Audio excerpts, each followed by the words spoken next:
Темпларите се тема на која се напишани цели библиотеки. Така што ова видео, колку и да се труди да биде сеопфатно, само ќе ја начне темата која како во минатото, така и денес предизвикува интерес и контраверзии.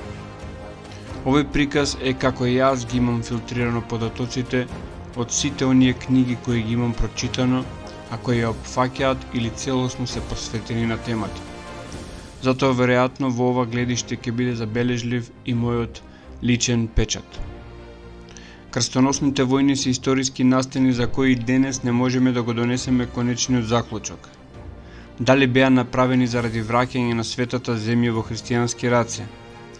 Дали беа за да се одвлечат постојаните војни од европското тло кон надворешен и пред се заеднички непријател? Дали беа за искрена помош на ослабнатото Ромејско царство? Или сепак беа за враќање на сопствената земја на вистинските наследници на Исус, оличени во одредени кралски семејства, како што се меровинзите? Ова се многу прашања за кои и денес дебатата е отворена, а на површина излегуваат постојано нови документи и сознанија. Јас овде ќе се задржам на еден од најромантизираните и најмистифицираните делови од историјата на крстоносните војни, а тоа се секако витезите темплари. Ерусалим во времето на Исус бил под римска власт. Подоцна, по падот на западниот дел на империјата, во 5 век, Ерусалим и она што подоцна ќе биде познато под називот Света земја, продолжуваат да бидат под власта на источното, сега веќе христијанско Ромејско царство. Ова царство повеќето денес го знаат под името кое му го дадоа подоцнежните историчари Византија, име кое во самото царство никогаш не било користено за себе означување. Тие до самиот пат себе си се нарекувале Ромеи, односно римјани. Подемот на исламот непосредно по смртта на пророкот Мухамед доведува до паѓање на Ерусалим под власт на сарацените, а подоцна во 11 век една друга сила, односно турците селџуци, кои исто така го попримиле исламот, ќе го превземат владењето над градот. И покрај исламската доминација, во градот била дозволена религиозна слобода за христијаните и евреите, зашто според исламот, сите претходни пророци, вклучително и Исус Христос, се пророци на Аллах и како такви треба да бидат почитувани. Како тие, така и оние кои преку нив му се молат на единиот Бог, кој во исламската традиција е исто што и старозаветниот Јахве, новозаветниот Отец, односно Аллах во Куранот. Ова само по себе е доказ за духовната и интелектуална супериорност на источната култура и цивилизација во однос на западната од тоа време. Религиозната толерантност била само дел од целокупниот интелектуален и научен развој кој го карактеризира Истокот, во случајов исламскиот дел на тој Исток. 11 век е комплицирано време. Како што рековме, Ерусалим е штотуку паднат под власт на селџуците, додека христијанската црква пред едва и неколку децении неповратно се подели на две, во големата шизма од 1054 година. Ромејското царство ги покажуваше првите знаци на рушење под сопствената тежина и декаденција.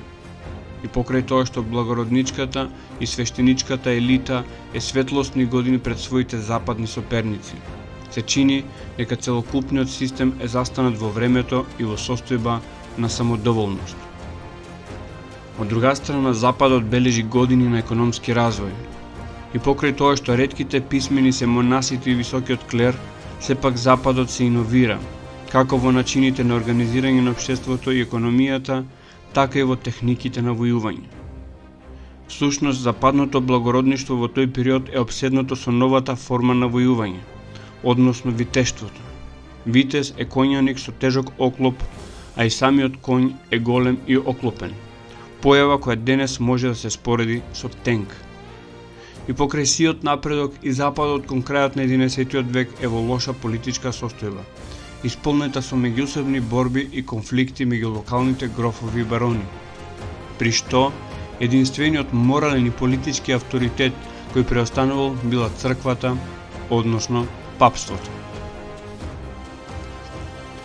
За христијанскиот запад, светата земја, односно Ерусалим, имала речиси митски статус, место каде се одвивале сите настани поврзани со животот и подвизите на Спасителот Исус Христос.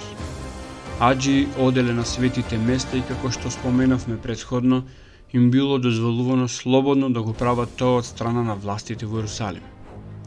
Можноста да се има монопол на местата кои биле мета на светиот Аџилак, помешани со постојаниот повик за помош од страна на источните христијани, односно императорот Алексеј I Комнен од Ромејското царство, ја искористува еден гениален човек, папата Урбан II. На 27. ноември 1095 година Урбан II повикал на крстоносна војна во говор за време на соборот во Клермон, Франција. Пораката, позната како индулгенција, а насочена конкретно кон витезите, беше гласна и јасна. Оние кои го бранат христијанскиот свет ќе тргнат на Аџилак. Сите нивни гревови ќе бидат опростени и нивните души ќе соберат неискажливи награди во следниот живот. Урбан II потоа тргнал на проповедничка турнеја во Франција во текот на 1095-96 година, за да регрутира крстоносци, каде што неговата порака била зачинета со претерани приказни за тоа како, токму во тој момент, христијанските споменици биле осквернавени и христијанските верници прогонувани и мачени безмилосно. Гласници и писма биле пратени до сите делови на христијанскиот свет. Големите цркви како оние во Лимож, Анже и Тур служеле како центри за регрутирање, како и многу рурални цркви, а особено манастирите.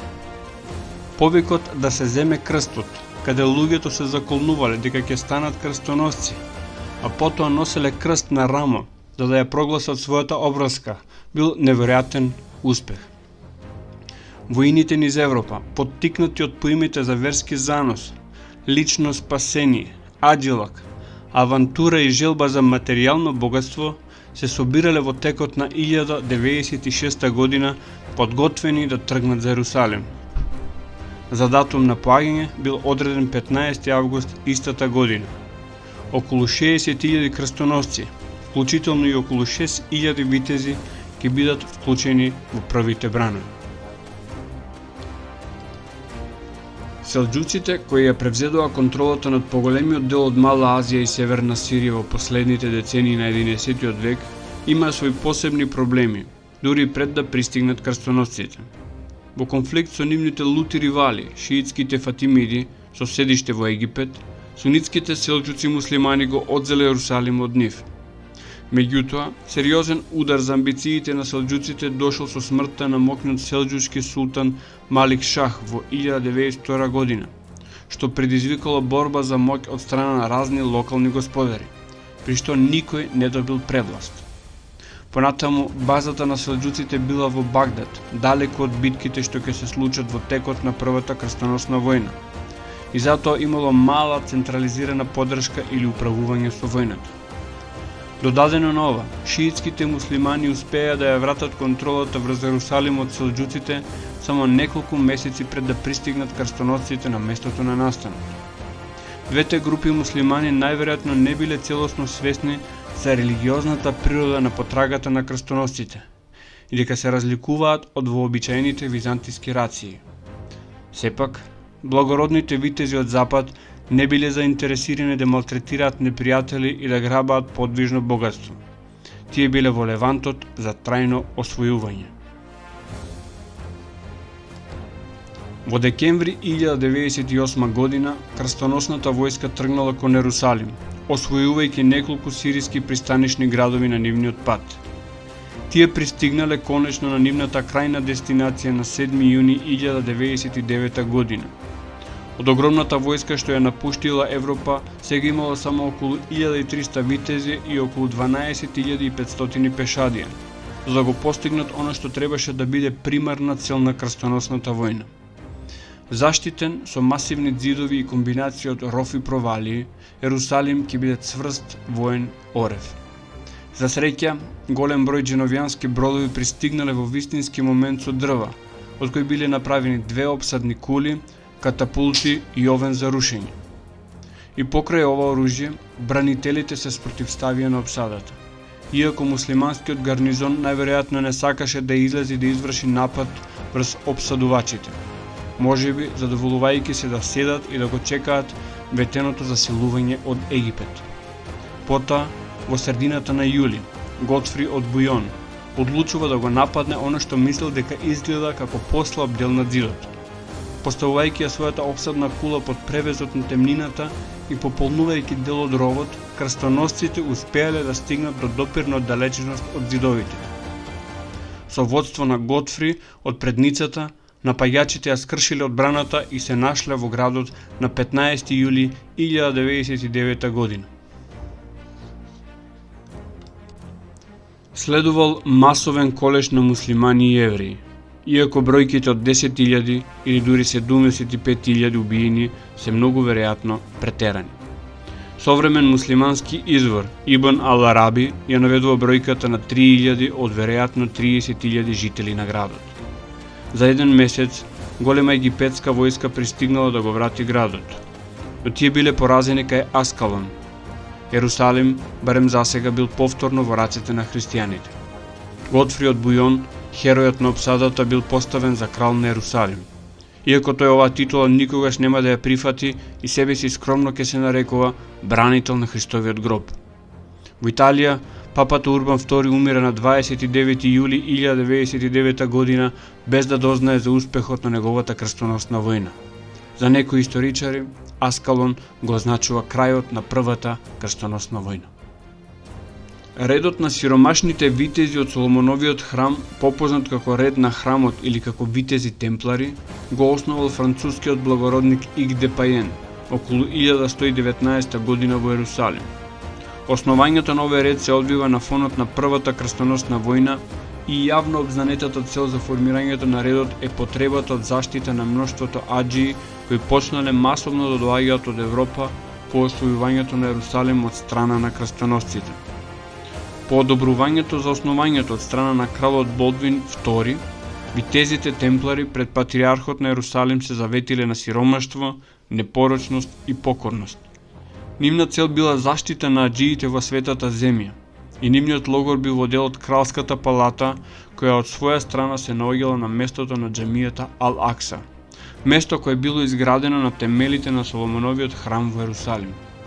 Заради ова, нивното скратено име до ден денешен е темплари, односно храмовници. Интересен факт поврзан со нивната мисија е тоа што во првите 9 години не е забележано примање нови членови, што само по себе ја доведува во прашање нивната улога како заштитници на аџиите, бидејќи се чини невозможен потват само 9 витези да штитат стотици и илјадници аџии на патот од пристаништата во светата земја до самиот Ерусалим. Овој период тие живееле во сиромаштво кое на официјалните печати е прикажано како двајца витези јаваат ист коњ, што навестува не само братство, туку и беда која не дозволува одвоено јавање. Навистина, огромна тишина ја обвива дејноста на темпларите во првите денови на нивното постоење, а веројатно од тие 9 години произлегуваат и подоцнежните мистификации и тајни. Тој период завршува во 1127 година, кога кралот Болдвин му упатува писмо на Бернар, опатот од Клерво, за да го искористи своето влијание кај папата Хонорие II, за да се донесе статут со кој би се регулирал животот и однесувањето на членовите на редот. Бернар од Клерво бил еден од највлијателните црковни отци од тој период. Впрочем, само 21 година по неговата смрт ќе биде прогласен за светец, додека за време на животот често бил нарекуван и втор папа. Во денешно време би можеле да го споредиме по влијанието и интелектуалната големина како кардиналот Јозеф Рацингер во времето на папата Јован Павле II. Бернар го известил папата за барањето на Болдвин и го поддржал со својот авторитет. Во неговата расправа, пофалба за новото витештво и прогласува темпларите за јадро и апотеоза на христијанските вредности. Кога Иг де Паен стигнал во Рим со уште 5 темплари, веднаш бил примен од папата. Папата одлучил соборот да се свика наредната година во градот Трој во Франција, и побарал на него да бидат присутни и темпларите. Бернар не можел да присуствува лично, затоа напишал писмо во кое со воодушевување пишувал за новиот ред и неговата перспектива. Ги објаснил причините поради кои мислел дека соборот треба официјално да го признае редот и запишувањето на статутот ја понудил сопствената помош. Влијанието на Бернар почивало на големите успеси кои што ги имал како реформатор и залагач за монашкиот живот, така што секој проект што имал неговата поддршка ја добивал и поддршката како на црквата, така и на секуларното население. Бернар помогнал во пишувањето на темпларскиот статут, кој бил базиран на неговиот цистериски ред, кој пак ги има превземено своите правила од уште постариот бенедиктински статут. Игде Пајен бил прогласен за голем мајстор. Тој и неговите подредени требало да бидат војни монаси, војници мистици, здружувајќи ја строгата покорност на манастирот со борбен жар, рамен на фанатизам, милитија Христи, односно Божја војска. Меѓу поважните правила кои произлегуваат од соборот во Трој се следниви. Витезите морале да носат бела облека која означувала скромност и чистина, додека штитоносците и слугите морале да носат кафена или црна облека. Облеката и уздите морале да бидат ненаметливи, да не се водат по модата и да не носат зашилени чевли со реси и долга коса. Правилникот барал кратка коса со монашка тонзура, а брадата била задолжителна. Имале 2 оброка дневно, околу пладне и потоа навечер, кои сјаделе заедно и во тишина, проследени со читање од делови на светите списи. Физичките односи со жените биле забранети, иако на веќе оженетите им била барана согласност од сопругите.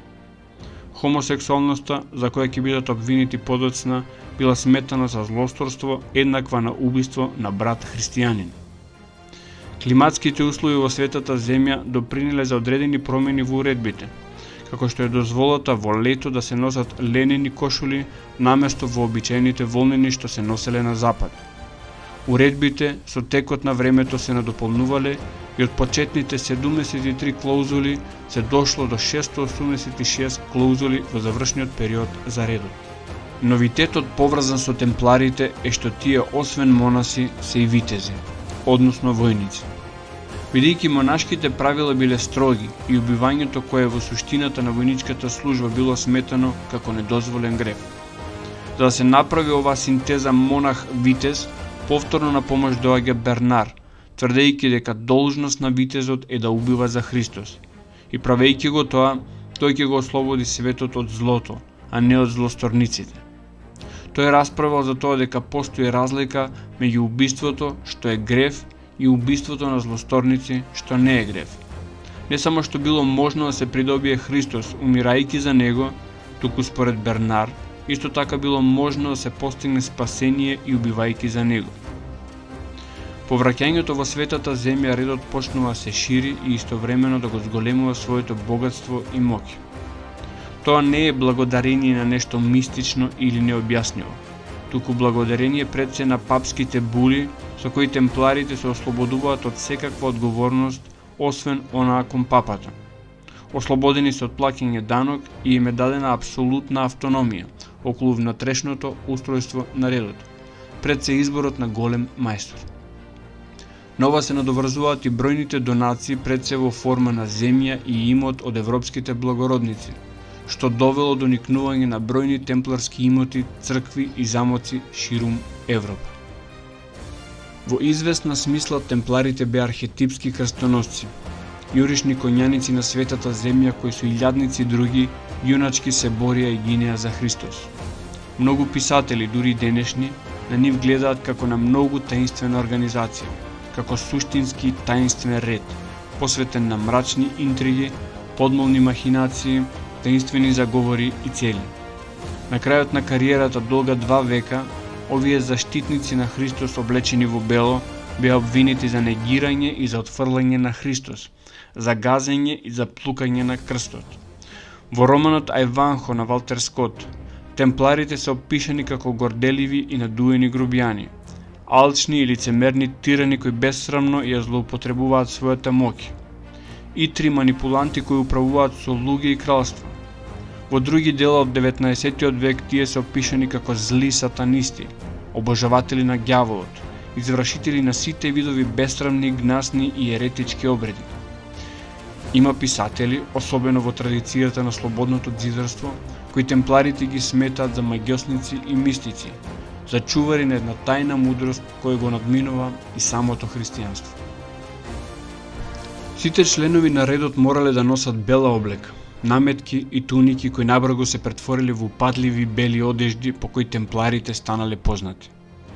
Не му е дозволено никому да носи бела облека или да има бела наметка, освен на Христовите витези. Така пишувало во правилникот на редот, каде што се разработувало символичното значење на оваа опрема. На сите именувани витези, из име и лете, им даваме, ако можат да бидат обезбедени, бели одежди, за оние кои зад себе го оставиле мрачниот живот, да знаат дека треба да му се препорачаат на својот Творец со чист и бел живот.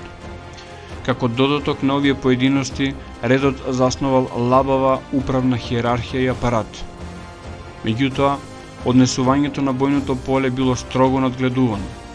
Во случај на заробување, на пример, на темпларите не им било дозволено да молат за милост, ниту да бидат откупени. Биле принудени да се борат до смрт. Не им било дозволено ниту да се повлечат, освен ако бројот на противниците не го надминувал односот од 3:1. Во 1139 година папата Инокентије II, поранешен цистеријански калуѓер од Клерво и штитеник на Свети Бернар, издал една була. Според неа темпларите не се должни да бидат верни на ниту една световна или духовна сила, освен на самиот папа. Со други зборови, направени се независни од сите кралеви, принцови и црковни прелати, како и од секакво мешање од страна на политичките и на верските власти. Станале всушност закон самите за себе, независно од меѓународното царство. Во текот на двете децении по соборот во градчето Труа, редот се ширил со изворедна брзина. Кога Игде Паен ја посетил Англија пред крајот на 1128 година, кралот Хенри I го примил со голема почит. По цела Европа младите синови на благородните семејства брзале да станат членови на редот и носеле големи подароци во пари, богатства и земја, кои пристигнувале од сиот христијански свет. Игде Паен го подарил својот имот, па сите нови членови биле приморани да постапат на истиот начин. При прием во редот, кандидатот бил принуден да им ги препише сите своји богатства. Со ваквата политика не изненадува фактот што се ширеле имотите на темпларите.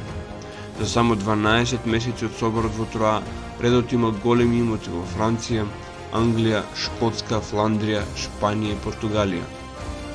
По една деценија имале имоти во Италија, Австрија, Германија, Унгарија, во Светата земја и на одредени точки на истокот. Иако секој витез се заветувал на сиромаштво, тоа не го спречувало редот да трупа огромни богатства. Сите дарови биле добредојдени. Истовремено на редот му било забрането да се лиши од било што, дури ни да плати подкуп за своите водачи. Храмот обилно примал, но како работа на строга политика никогаш не давал. Од тука, кога Игде Паен се вратил во Светата земја во 1130 година со свита, за тоа време мощна голема од околу 300 витези, тој оставил зад себе под контрола на другите новодојдени членови големи делови од европската територија. Сите англиски кралеви, вклучувајќи го и кралот Џон, често одседнувале во лондонскиот перцепторат на темпларите, а мајсторот на редот стоел до монархот при потпишувањето на Магна Карта. Политичката дејност на редот не била ограничена само на христијанскиот свет. Биле создадени цврсти врски кои редот го поврзувале со муслиманскиот свет, свет кој на бојното поле им бил спротивставен. Сараценските водачи на темпларите им изразувале голема почит која ја надминувала онаа што им ја посветувале на останатите европејци. Одржувале тајни врски со хашашините, прочуена секта на борбени и често фанатични посветеници кои биле исламски двојници на темпларите. Хашашините им плаќале данок на темпларите, а имало и гласини дека се во нивна служба. Интересите на темпларите оделе подалеку и од војната, и од дипломатијата, и од политичките интриги. Тие создале и зацврстиле организација на современо банкарство. Позајмувајќи им големи суми на монарсите кои запаѓале во немаштија, станале банки на сите монархии во Европа, па дури и на некои муслимански владетели. Темпларите не тргувале само со пари, туку и со мисла. Преку блиските контакти со исламската и еврејската култура, тие почнале да развиваат и нови идеи, на нови видови на знаења, на нови науки. Поседувале монопол на најдобрата и неразвиената технологија на своето време. Поседувале се најдобро што можеле да произведат оружарите, кожарите, архитектите, војните градежници и иноваторите. Придонеле во развојот на набљудувањето, на картографијата, на изградбата на патишта и морепловството. Имале своји пристаништа, бродоградилишта и флота. Трговска и воена флота која била меѓу првите што употребувала магнетен компас. Потребата да ги лекуваат своите рани и болести ги научила да бидат вешти во примената на лековите. Редот одржувал своји болници со сопствени лекари и хирурзи, а употребата на габични излачувања покажува сличност со примената на антибиотици. Ги познавале современите принципи на хигиена и чистота, а со својата мудрост прерана за тоа време, епилепсијата не ја сметале за демонска опседнатост, туку за болест која може да се победи. Додека темпларите достигнувале благосостојба и гласот за нив се ширил насекаде низ Европа, состојбата во светата земја била сериозно влошена. Во 1185 година починал кралот Болдвин IV Јерусалимски. Во династиската караница што следувала, Жерар де Ритфор, големиот темпларски мајстор, го погазил зборот даден на покојниот монарх, а со тоа состојбата во светата земја ја довел до работна граѓанска војна. Очигледно, Ритфор бил суетен карактер и имал надмен и супериорен став кон сарацените, што придонело до раскинување на долготрајното примирие, пошто следувале низа насилства. Во јули 1187 година Ритфор ги повел витезите темплари заедно со остатокот од војската на Јерусалимското кралство во брзоплета, лошо смислена и несрекна битка кај Хатин. Христијанската војска била уништена, а 2 месеци подоцна самиот Јерусалим паѓа повторно во сараценски раце. За падот на Јерусалим не биле виновни во целост темпларите, зашто тие биле само мал елитен дел од Јерусалимската војска. Но причините за ова може да се бараат и во непријателската страна. Обединувачка улога за муслиманските сили има секако султанот на Египет и Сирија, Саладин. Преку моќната мешавина од војување, дипломатија и ветување за света војна, тој го шокира христијанскиот свет со извојуваната победа кај Хатин, а подоцна и со освојувањето на Јерусалим. Но Саладин е посебна тема за друга прилика. Во наредниот век состојбата станувала се побезнадежна. До 1291 година паднало речиси целото прекуморско кралство. Речиси целата света земја била под муслиманска контрола. Останал единствено Акар, кој паѓа во мај 1291 година. Во одбраната на овој осуден град, темпларите го покажале своето јунаштво. Големиот мајстор, иако и самиот ранет, продолжил да се бори до својата смрт. Бидејќи имало ограничено место во галиите на редот, во нив биле заслонети жените и децата, а сите витези, дури и ранетите, решиле да останат. Кога паднало и последното утврдување на Акар, тоа било со апокалиптична жестокост. Зидините се урнале и ги закопале и напаѓачите и бранителите. По напуштањето на изгубената света земја, престанала да постои правичната цел со која биле формирани темпларите. Но тоа, по 200 години, не значило автоматско распуштање на редот. Тој продолжил да постои и да ги спроведува своите регрутирања, одржување на перцепторатите и најмногу од се нивната банкарска активност. Во овој контекст, францускиот крал Филип IV, познат како Филип Убавиот, со сите сили се обидувал да се ослободи од темпларите. Тие во неговите очи биле надмени и своеволни. Истовремено тие биле способни и одлично извежбани, а нивната војна сила била посилна и подобра од било кое што тој како крал можел да ја собере. Имале цврсти утврдувања ширум Франција. а до тоа време дури и нивната подреденост на папата била само номинална. Филип немал никаква власт над редот, а истовремено им должил пари. Многу било понижувачко кога бегал од побунетата париска толпа и морал да се заслони токму во парискиот перцепторат на темпларите. Додека престојувал кај темпларите, станал свесен за големината на нивното богатство, по кое најверојатно тогаш се полакомува. Неговата желба да стане дел од редот како искушеник била сепак одбиена, што нормално тој го доживел како голема навреда. Овие факти, заедно со воземирувачката можност за една независна држава на темплари, биле доволни да го принудат кралот да делува. Ереста била само одличен изговор. Нападот на Филип бил ненадеен. Преку запечатени тајни наредби до своите сеншали ширум земјата се издавале наредби кои морале да бидат извршени веднаш. Утрото на 13 октомври 1307 година во Париз почна апсењето на витезите темплари, пред се на последниот голем мајстор Жак де Моле, по наредба на францускиот крал Филип IV, наречен Убавиот, во дослух и согласност со нему сервилниот папа Климент V. Овој ден ќе остане забележан по една од најголемите историски неправди, каде еден презадолжен монарх ја злоупотребува својата моќ за да го уништи редот кој му должи пари. Ден кој понатаму ќе ја роди легендата која ќе живее во вековите до Француската револуција, кога еден човек од толпата ќе земе главата на обезглавениот Луи XVI и ќе извикне: "Демоле, сега си одмазден."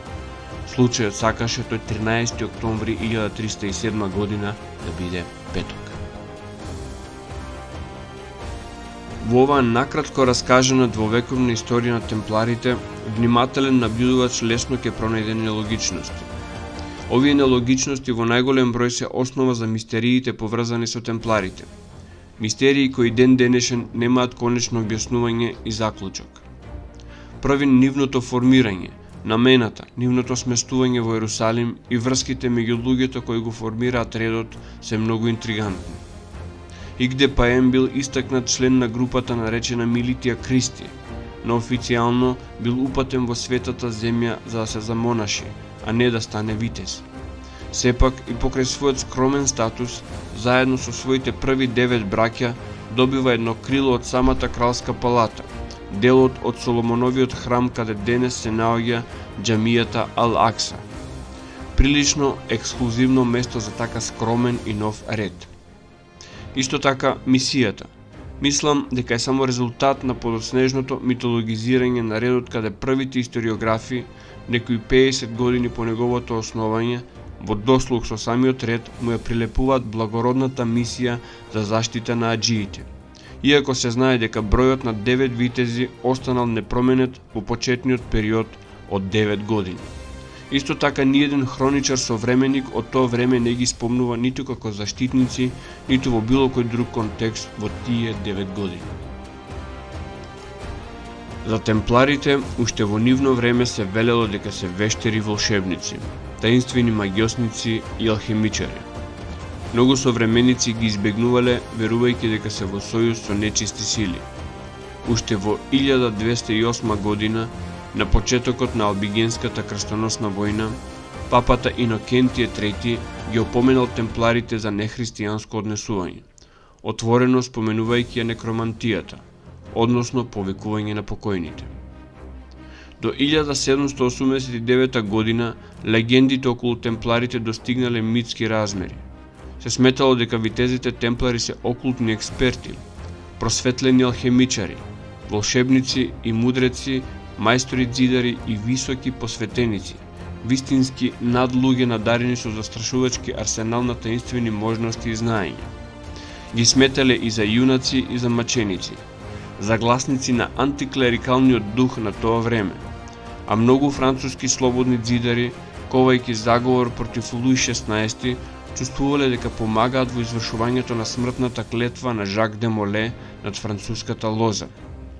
Личности како Блаватска, основач на теозофијата, и Штајнер, основач на антропозофијата, зборувале за една езотерична традиција на мудроста која наназад оди преку розенкројцерите до катарите и темпларите, кој како што се навестува, биле чувари на уште подревни тајни. Често е нагласувано дека на темпларите им била достапна некаква тајна која се однесувала на потеклото на христијанството. Се зборувало дека тие се гностици, еретици и дека можеби биле пребегани во исламот. Било објавувано дека се стремеле за творечко единство на родовите, расите и верите, што е доследно на политиката за преплетување на исламската, христијанската и хебрејската мисла. Исто така се потврдува, како што тврдел Волфрам фон Ешенбах пред речиси 8 века, дека темпларите биле чувари на Светиот Граал, без разлика што и да значи тоа. Символичните резбари во темпларските перцепторати навестуваат дека некои официјални лица во хиерархијата на редот биле упатени во науките какви што се астрологија, алхемија, света геометрија, нумерологија, а се разбира и астрономијата, која во 12-тиот и 13-тиот век била неразделива од астрологијата и не помалку езотерична од неа. Многу книги се напишани околу веродостојноста и вистинитоста на обвиненијата на инквизицијата покренати против нив. Сведоштвата ги упатуваат истражувачите да заклучат дека повеќето обвиненија биле сосем неосновани. Извесен број на витези, подложени на испитувањето на инквизицијата, кој не мораме да нагласуваме како изгледало, споменувале нешто именувано како Бафомет. Ова споменување на Бафомет се појавува многу често и тоа на различни места за да биде сватено како измислица на една личност или на еден перцепторат. Се чини дека на Бафомет се гледало со почит и тоа почит рамна на идолопоклонство.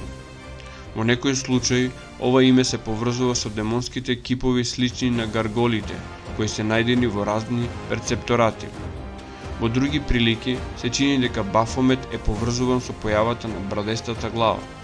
Исто така е јасно дека Бафомет не е извртена форма на името Мухамед.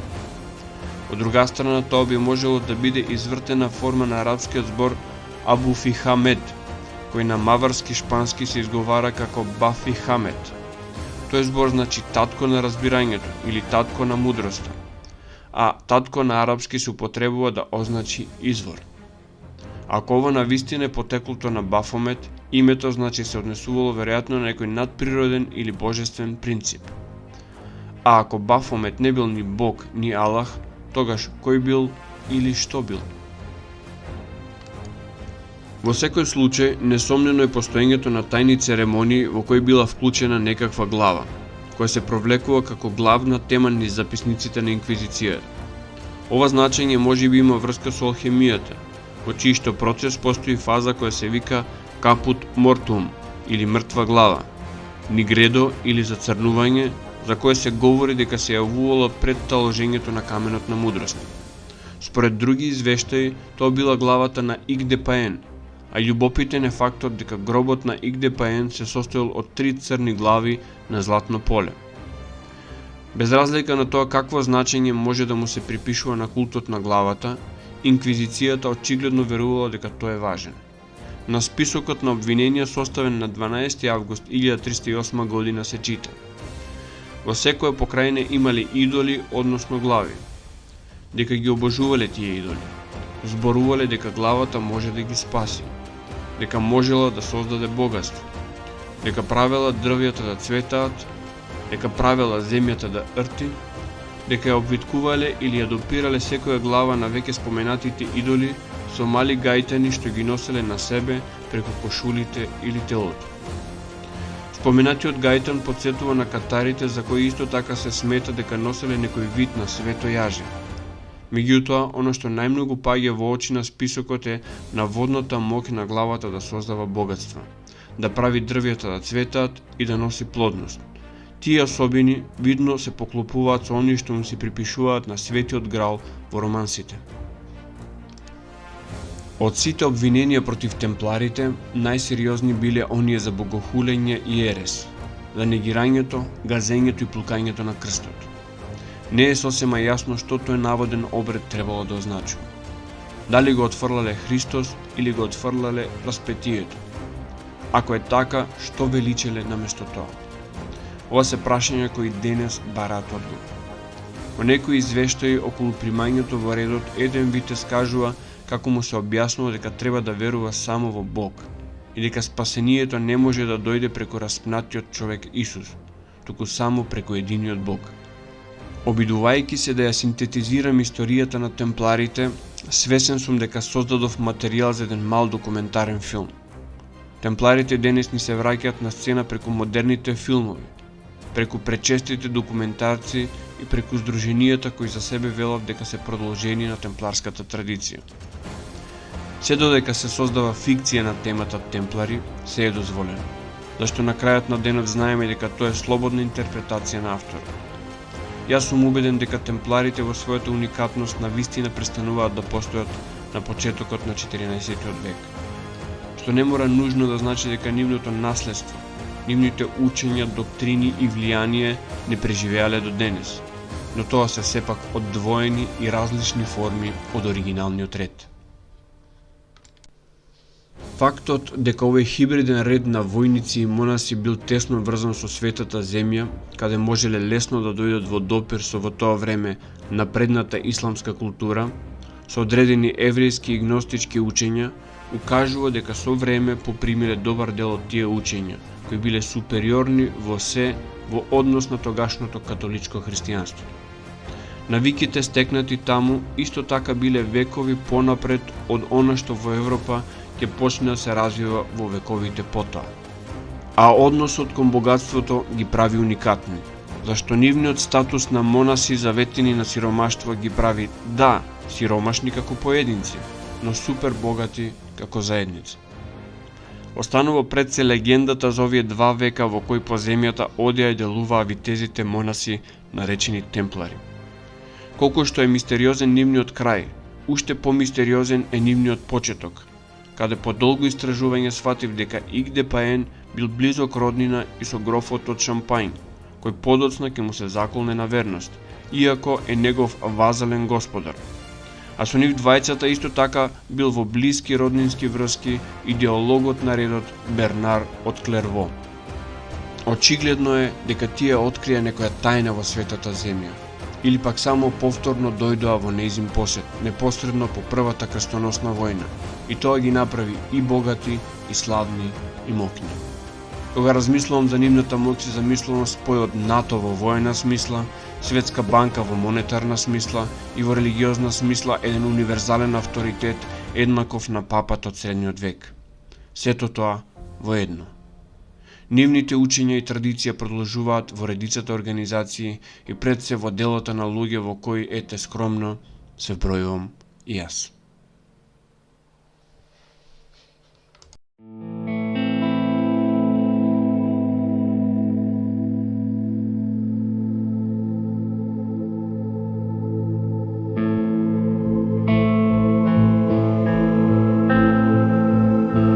Крстоносните војни се перестројка преку која Западот излезе од својот мрачен среден век.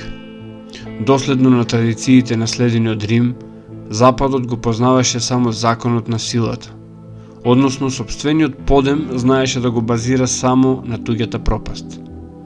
Кулминацијата на тој период кој историски се означува како среден век е таму некаде околу 1000-тата година, кога дефинитивно западната црква и догматски се одвои од источната.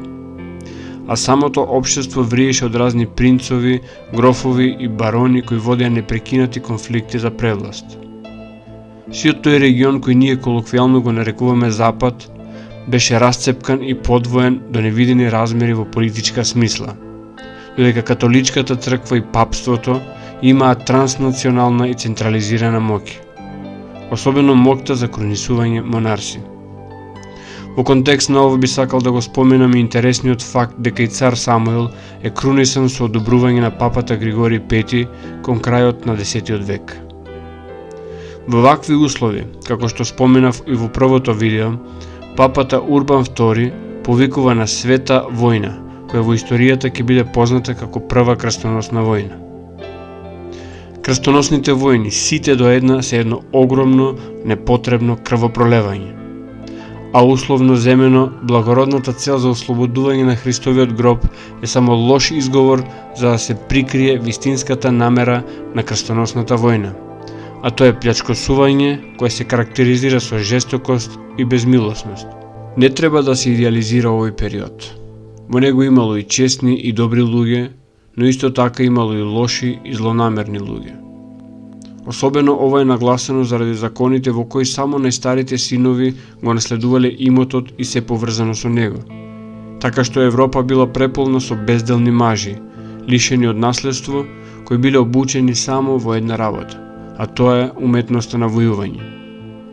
Злосторствата биле чести, плячкосување, убиства, силување и редица други злосторства, односно гревови според тогашната терминологија. Простувањето на гревовите значило исто што и амнестија во денешно време, но тоа простување црквата не го давала така лесно, односно го давала ако добро се плати, нешто што не можеле сите да си го дозволат. Овде настапува гениалноста на папата Урбан II, кој оваа маса на ревностни насилници наместо внатре во Европа ја насочува надвор кон светата земја, која изобилувала со богатства во секој смисол. Како награда секако ветува општа индулгенција за секој крстоносец. Овде секако нема да се задржувам на сите перипетија преку кои помина оваа чудна мешавина од витези, пешадија, но и обични мажи и жени кои привлечени од екзотичната мисија наречена Света земја тргнаа кон Ерусалим. Факт е дека меѓу нив немаше ни еден монарх, а успехот на потфатот ќе придонесе за формирање на латинското кралство Ерусалим, составено од неколку помали кнежества кои беа во лабава феудална врска со самиот Ерусалим, по примерот на европскиот феудален систем. Недоделканите и алчни христијански завојувачи од север верувале дека муслиманите во тешките моменти ги голтале своето злато и скапоценност. Мнозина од муслиманите умирале со расечени стомаци заради ова верување. Ерусалимските евреи немале поголема среќа. Живееле среќно во мир со муслиманите долги векови, се до 14 јуни 1099 година, кога биле убиени заедно со нив. Крвожедноста на крстоносците немала граници.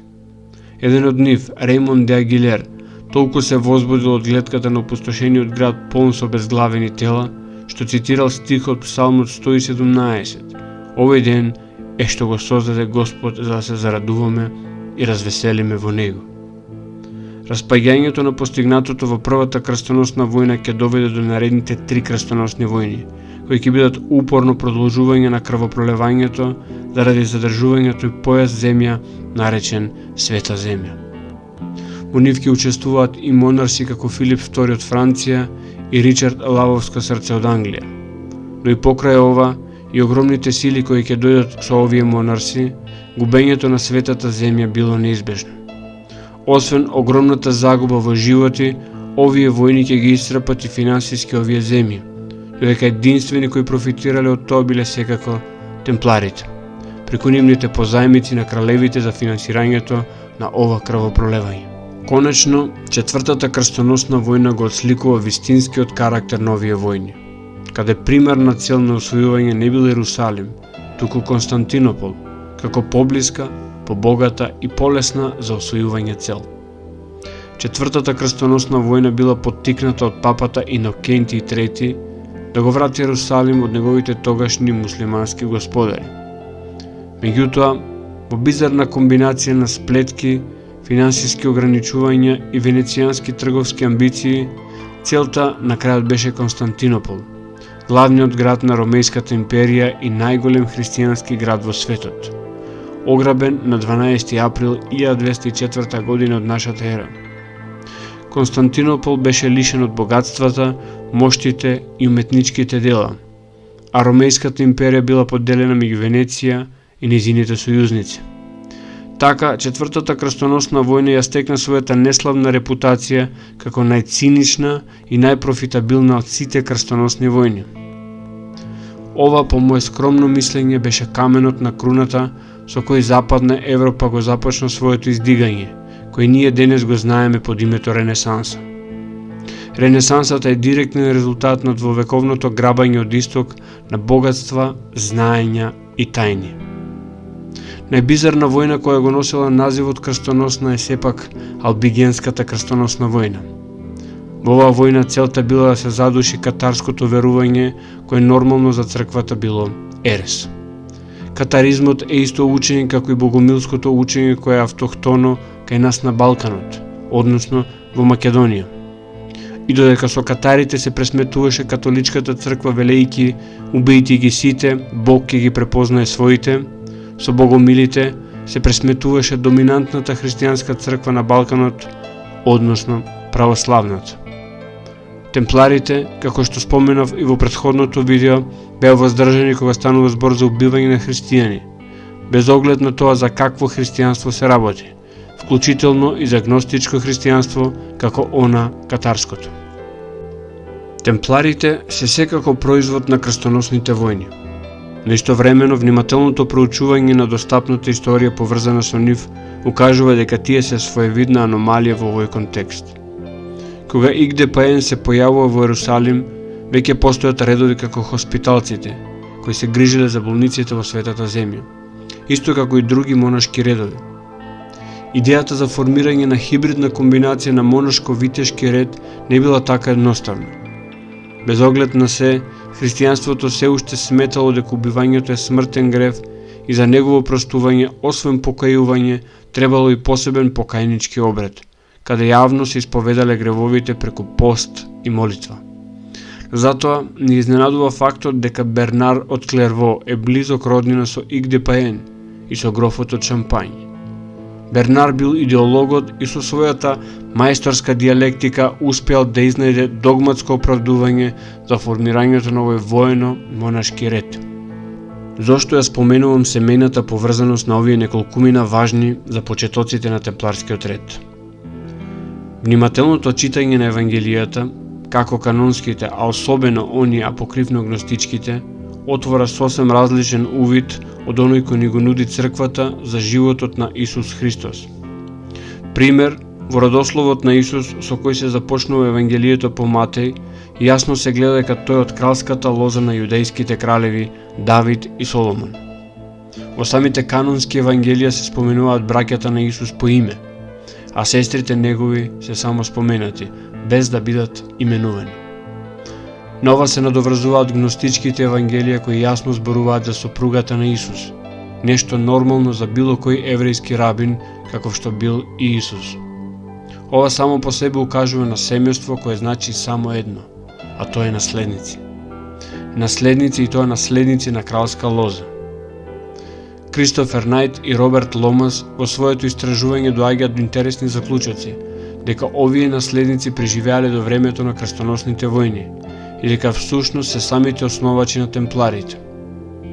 Сосем независно од ова, Милан Видоевик, базирајќи се на своите истражувања, тврди дека на Никејскиот собор, каде се поставени основите на христијанството како што го познаваме денес, биле присутни и наследниците на Исус, кои биле игнорирани во нивното несогласување дека со тоа се догматизира ликот на Исус. Денес знаеме дека добар дел од некои оригинални учења се отфрлени како ерес на овој собор, како што е до тогаш многу раширеното аријанско учење. Се чини дека вистината заминала во илегала. Додека ова што го имаме денес е догматизирана форма базирана на митраизам, неоплатонизам и константинизам. Темпларите во нивниот почетен период се обвиткани со мистерија. Очигледно тие открија нешто во Ерусалим, односно јас би рекол повторно дојдоа во посет на вистината која им беше позната, но им недостасуваа материјалните докази. Тие материјални докази на чуден начин дојдоа и до нас преку откривањето на свитоците од Мртвото море и библиотеката Наг Хамади. Текстови кои се со многу поголема автентичност отколку официјалните канонски текстови како од Стариот, така и од Новиот Завет. Многу нешта укажуваат на тоа дека темпларите имаат пронајдено исти или слични вакви текстови, кои фрлаат сосема нова светлина на целокупната историја поврзана со Јешуа бен Јозеф, односно Исус. Исус всушност бил член на една тајновита аскетска група наречена Есени, која веројатно поседувала тајни многу различни од она што е официјалната историја. Есените биле аскетска и мистична група на која се припишува авторството на свитоците од Мртвото море. Нивниот начин на живот во целибат, аскетизам и посветеност на духовниот живот во многу нешта потсетува на животот на темпларите. Пак ќе повторам, во случајот на темпларите заветот на сиромаштво на поединците не ја прави нужно сиромашна заедницата, а во правилникот на темпларскиот ред, особено оној подоцнежниот преведен на француски, наидуваме на фактите за изобилие на коњи и опрема кои ја поседувале темпларите, од кои само мечот бил сметан за личен имот, додека се друго било на самиот ред. Самиот печат на редот во овој смисол не значи сиромаштија, туку ги означува двата степени на редот. Друг интересен подоток од правилникот е наредбата да одат таму кај што се собираат екскомуницираните витези, што е јасно укажување на мистичната и неортодоксна мисија на темпларите. Мистиката е таа која најмногу ја прави интересна историјата на темпларите. Редот имал 3 слоја на членови: витези, водници и свештеници. Ова е важно затоа што единствено витезите биле благородници и било важно да се легитимни синови на нивните родители. Единствено тие носеле бели наметки. Ова е важно затоа што мене ме упатува да мислам дека тие на овој начин се поврзувале со постари знаења и религиозни практики кои одат многу наназад, во времето пред христијанството, па и пред самиот јудаизам. Затоа чудните ритуали и идолите од типот на Бафомет не треба да изненадуваат. Не е само фактот дека инквизицијата доаѓа до овие сознанија преку мачење од темпларите, туку и фактот дека темпларите биле само номинално христијани, но во суштина нивните духовни практики биле многу постари, многу повозвишени и во суштина гностички. Се повеќе сум убеден дека заминувањето на темпларите во светата земја било едноставно враќање на своите корени. Бафомет, или чудната глава која обожувале темпларите, најмногу ги соблазнува оние кои светот го гледаат црно-бело, и за кој постои само еден совршено добар апсолут, односно Богот на црковната догма, и еден совршено лош апсолут, односно ѓавол. За тоа што се наоѓа во историските книги и за природата на Бафомет зборува во првото видео, додека овде ќе ви го представам окултниот езотериски приказ на она што е Бафомет. Ликовната представа за Бафомет каква што ја знаеме денес ја добиваме од францускиот окултист Елифас Леви во неговата книга Догма и ритуал на високата магија. На оваа представа се гледа андрогино суштество со јарешка рогата глава, од која излегува нешто налик на факел. Голо торзо на која има женски гради, има крилја и седи со прекрстени нозе. Меѓу нозете има кадуцеј, а рацете му се во положба која го илустрира мотото на Хермес Тримегистос, како горе така долу. Над раката што покажува горе има бела полумесечина, најверојатно означува млада месечина, додека под раката што покажува надолу има црна полумесечина, што најверојатно означува опаѓачка месечина. На челото има пентаграм. Ова слика многу потсетува на арканата број 15 од тарот картите, наречена ѓавол. Бидејќи еден ваков композитен лик не постои во природата, очигледно е дека станува збор за комплексна символична представа. Затоа, ајде малку повнимателно да ги разгледаме символичните значења на сите овие елементи поединечно. Според Елифас Леви, на Бафомет треба да се гледа како исконска представа на оваа вистинска доктрина, бидејќи витезите темплари се сметаа за наследници на истата еретичка револуционерна традиција која допира до гностиците од доцната античка школа во Александрија, опкружувањето каде што наводно се случила значајната поделба помеѓу вистинската и лажната религија. Во оваа светлина, Бафомет не е само магнетистички символ што ја представува теоријата на Леви за магијата, туку пред се и основно олицетворение на една и единствена вистинска традиција чија крајна цел е воспоставување на совршен општествен поредок. Јарешката глава е очигледно укажување на јарецот или богот Пан, кој е централна фигура на ритуалот наречен Вештерски сабат, за кој биле обвинувани жените кои биле судени за вештичарење од страна на инквизицијата. Пентаграмот на неговото чело е исправен нагоре кој означува духовен стремеж кон високите духовни сфери, символ кој е оличен и во цртежот на Леонардо да Винчи Виртувијански човек. Андрогиноста на Бафомет укажува на испреплетеноста на машкиот и женскиот принцип, или јин и јан како сакате. Положбата на рацете укажуваат на поврзаноста со Меркур, односно Хермес Тримегистос, преку неговата изрека како горе, така и долу, што од своја страна укажува на пресликувањето на духовниот врз материјалниот свет. Кадуцеот е секако поврзан со Хермес Тримегистос и е символ на медицината. Крилјата се очигледна алузија на ангелите и архангелите, во прв ред на архангелот Рафаел. Темпларите и покрај нивното насилно згаснување имаат оставено огромно наследство, како видливо, така и невидливо, односно материјално и духовно. Редица познати личности се поврзуваат со нив, како на пример Кристофор Колумбо, за кој се претпоставува дека бил припадник на Христовите витези. Витези кои всушност биле само преименувани темплари. Заради нивното располагање со воена и трговска флота, која го споменав во првото видео, некои автори, базирајќи се на одредени ликовни дела од времето пред 1492 година, сметаат дека темпларите го познавали и посетувале новиот свет и пред тоа, додека експедицијата на Колумбо представува само освојување на веќе откриените територии. Се вели дека бродовите на Колумбо пловеле со знамето на кое на црна основа имало бел череп со две вкрстени коски. Ова знаме, освен што е типично пиратско, е истовремено и символ на едно тајно здружение во кое се вели дека членувале и редица американски претседатели. Тоа здружение е Череп и коски. Банкарската активност која измислуваат темпларите, многу веројатно инспирирани од одредени старозаветни знаења присутни во јудејската традиција, подоцна ја пронаоѓаме унапредена во ренесансните банкарски семејства од Венеција, Фиренце и Дженова, кои многу често биле лични банкари на редица папи, или самите станувале папи, како во случајот на неколкуте папи од банкарското фиорентинско семејство Де Медичи. Ова семејство, освен што е познато по своите банки, исто така е познато по нивната меценска активност на познати уметници како Рафаело, Микеланджело, Леонардо и Ботичели. Добар дел од уметничките дела се исполнети со мистериозни, гностички и пагански елементи, како делото Пролет на Ботичели, Конечниот суд од Микеланджело, кој денес ја краси Систинската капела во Ватикан и редица други.